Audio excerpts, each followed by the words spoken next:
ये 10,000 की साड़ी आपने मंगवाई है? हाँ बेटा, मैंने मंगवाई है। इतनी महंगी साड़ी मंगाने की हिम्मत कैसे हो गई आपकी? इतने महंगे कपड़े पहनोगी आप? और एक बात बताओ, इतना खर्चा करने से पहले आपने मुझसे क्यों नहीं पूछा? मतलब इस घर में अपनी मनमानी करोगी, जो मन आएगा वो खर्च कर दोगी। आपके बेटे का पैसा ना पेट पे नहीं टांगूंगा, जो आपने इतना सारा खर्चा कर दिया। मैं पूछ सकता हूँ आपने क्यों खरीदी इतनी महंगी साड़ी? बेटा, मुझे पसंद आ गई थी इसलिए मंगवाई है। तो पसंद आ गई तो कुछ भी खर्चा कर लोगी? क्या बोल क्या रही हो आप? शर्म आ रही है आपको बोलते हुए? एक माँ होकर अपने बच्चे का पैसा बर्बाद कर रही हो। अरे आपको तो सेविंग्स करनी चाहिए, मेरे पैसे के बारे में सोचना चाहिए। मैं दिन रात इतनी मेहनत इसलिए कर रहा हूँ कि मैं आपकी पसंद पूरी करूँ। और इस उम्र में कौन सी पसंद पूरी करनी है आपको? है कौन से फंक्शन में आप ये साड़ी पहन के जाओगी? घर में आपकी जवान बहू है, बेटा है, इन्होंने आज तक इतने महंगे कपड़े नहीं पहने और आप पहनोगी? वापस करो उसको, अभी के अभी वापस कर दो, उससे पहले कि दिमाग खराब हो जाए मेरा। करो उसको वापस। क्या हो गया विभोर, इतना क्यों चिल्ला रहे हो? मैं तब से किचन में सुन रही हूँ, इतनी आवाजें आ रही हैं। 10,000 की साड़ी मंगाई है इन्होंने, मेरे से बिना पूछे इन्होंने इतना बड़ा खर्चा कर दिया। मतलब अब मैं इनकी पसंद पूरी करने के लिए पैसा कमा रहा हूँ। इस उम्र में ये अपनी पसंद पूरी करेंगी।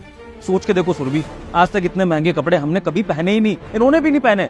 और तुम घर में आई हो, बजाय कि तुम्हें इतने महंगे कपड़े देने के खुद पहन के बैठ रही है और कह रही है कि पसंद आ गई मुझे, अब इनकी पसंद पूरी करूं मैं। विभोर, अगर उन्होंने 10,000 की साड़ी मंगा भी ली तो इसमें प्रॉब्लम क्या है? सुरभि क्या हो गया तुम्हें? तुम इस बात पे साइड ले रही हो उनकी? तुम देख रही हो कितनी बदतमीजी करी है इन्होंने? कोई माँ करती होगी इस तरह से कि अपने बेटे का पैसा इस तरह लुटा रही है? देखो, अगर तुम्हें इनकी साइड लेनी है ना तो तुम फिर मेरे से बात मत करो, क्योंकि मेरा तो हो रहा दिमाग खराब। और आप अभी के अभी इसको वापस कर दो, मेरा पारा चढ़ जाएगा वरना। इसको ना वापस करो अभी के अभी। विभोर, पहले तो मैं एक बात बता दूं कि ये साड़ी मम्मी ने अपने लिए नहीं मेरे लिए मंगाई है। दिवाली आ रही है विभोर, ये चीज तुम्हें मेरे लिए करनी चाहिए, लेकिन मम्मी मुझे गिफ्ट कर रही है। और दूसरी बात ये तुम्हारे पैसों से नहीं मंगाई है, मम्मी ने अपने पेंशन के पैसे से थोड़ी थोड़ी सेविंग्स करके मेरे लिए साड़ी मंगाई है। मैंने मम्मी से कहा भी कि आप हमारा कार्ड यूज कर लो, लेकिन मम्मी ने नहीं लिया। और अगर मम्मी ने ये साड़ी मेरे लिए ना मंगा के खुद के लिए मंगानी होती तो प्रॉब्लम क्या थी विभोर?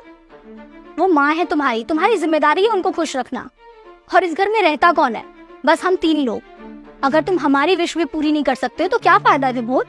मुझे पता ही नहीं था कि ये साड़ी मम्मी ने तुम्हारे लिए मंगाई है। बेटा, तुझे याद है जब तू मेरे साथ मार्केट जाता था, तुझे जो चाहिए होता था वो मैं तुझे लेके देती थी।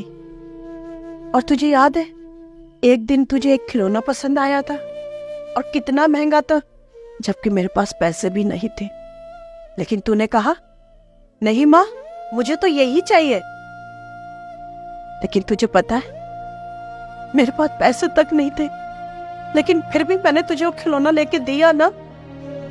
लेकिन बेटा, ये बहुत ही अच्छा हुआ कि मैंने ना तेरे पैसे से ये साड़ी नहीं मंगवाई, नहीं तो आज ना मुझे बहुत गिल्ट होता कि मैंने अपने बेटे के पैसे बर्बाद कर दिए।